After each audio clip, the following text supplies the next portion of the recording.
80 گز لمبی 50 گز چوڑی 3 منزلہ کشتی تھی. 100 سال لگے بننے میں. طوفان نوح آیا, مسلسل بارش, دنیا میں کچھ بھی نہیں بچا تھا. 40 گز اونچے پہاڑ بھی اس میں ڈوب گئے.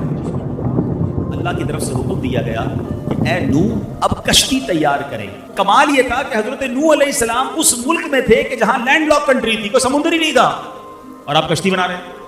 تو لوگ روز گزرتے آپ کا مذاق اڑاتے کہ پہلے تو تم کہتے تھے اللہ کے نبی ہو, پہلے کہتے تھے کہ اللہ وحدہ لا شریک کی طرف بلانا ہے, اب تو معاذ اللہ تم کارپینٹر بن گئے, کشتی بنانے لگ گئے ہو. مذاق, کشتی کا کرو گے کیا جب ہمارے ملک میں پانی ہی نہیں ہے اور آپ کو رب کی طرف سے حکم تھا. اچھا پہلے تو آپ نے اس کو بنانے کے لیے ساگوان کے درخت اگائے اور وہ 100 سال لگے ان درختوں کو اتنا بڑا ہونے میں کہ جتنی لکڑی کی ضرورت تھی. 100 ایئرس تک تو پہلے آپ نے درخت اگایا. پھر اس کے بعد 80 گز لمبی اور 50 گز چوڑی آپ نے کشتی بنائی. اچھا کشتی بھی ایک درجہ نہیں تھا, یعنی ایک فلور کی نہیں تھی, وہ 3 منزلہ کشتی تھی. آپ نے اس کے 3 درجے بنائے کیونکہ نچلے طبقے میں پرندے اور حشرات الارض کیڑے مکوڑے جو ہوتے ہیں, درمیانی طبقے میں یعنی فرسٹ فلور پر چوپائے, اور پھر اوپر سیکنڈ فلور پر مومنین اور خود حضرت نوح علیہ السلام نے اپنے لیے اور مومنین کے لیے جگہ بنائی. یعنی 3 فلور کی یہ کشتی تیار کی گئی. 100 سال لگے یہ تاریخی کشتی کو بننے میں. اس تنور سے جب پانی نکلے نا تو آپ سمجھ جانا کہ اب طوفان آنے والا ہے. دس از انڈیکیشن, اور یہ قرآن میں موجود ہے.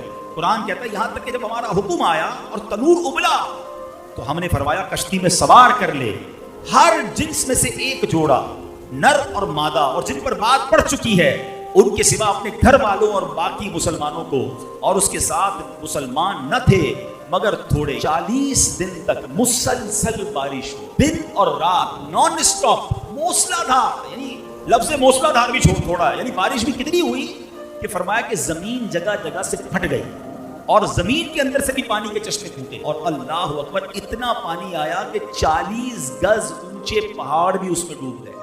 یعنی دوسرے لفظوں میں دنیا میں کچھ بھی نہیں بچا تھا, پوری دنیا میں پانی تھا اور بڑے بڑے پہاڑ بھی ڈوب گئے تھے. اب ایک کشتی تھی جس میں 80 مومنین تھے اور جانوروں کا, پرندوں کا, چرند کا, درندوں کا, حشرات الارض کا ایک ایک جوڑا تھا. ٹھیک ہے, یہ اللہ کی شان تھی. اب آئیے, جب طوفان آ گیا اور آپ نے سب لوگوں کو سوار کیا تو اب آپ کی ایک بیوی تھی وائلہ جو کافرہ تھی, اور آپ کا ایک لڑکا تھا جس کا نام کنعان تھا.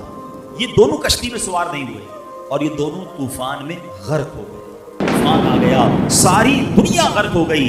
پانی اور موجیں کیسی تھی قرآن بتاتا ہے, وَهِيَ تَجْرِي بِهِمْ فِي مَوْجٍ كَالْجِبَالِ, اور وہ انہیں لیے جا رہی تھی ایسی موجوں میں جیسے پہاڑ جیسی موجیں تھیں. اور ایک کشتی دنیا میں ہے جس میں 80 ایمان والے ہیں اور وہ پیڑوں کے ساتھ وہ کشتی چلتی جا رہی ہے. حضرت نوح علیہ السلام کی وہ کشتی چلتی رہی.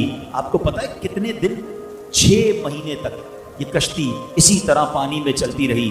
سنو, اس وقت جو خانہ کعبہ کی زمین تھی نا, یہ کشتی وہاں بھی پہنچی, کعبہ مشرفہ کا 7 بار اس نے چکر بھی لگا. اب اس کے بعد یہ کشتی ایک پہاڑ پر رکی, اور یہ پہاڑ بھی جودی پہاڑ ہے. اس پر بھی علماء نے بڑی پیاری بات لکھی ہے کہ اللہ پاک نے حضرت ہر پہاڑ پر ایک وحی فرمائی. حضرت نوح علیہ السلام کی کشتی ایک پہاڑ پر ٹھہرے گی تو پہاڑوں نے تکبر کیا, مگر جودی پہاڑ نے عاجزی اختیار کی تو اللہ تعالیٰ نے اس پہاڑ کو یہ شرف دیا کہ حضرت نوح کی کشتی جا کر وہاں رکی.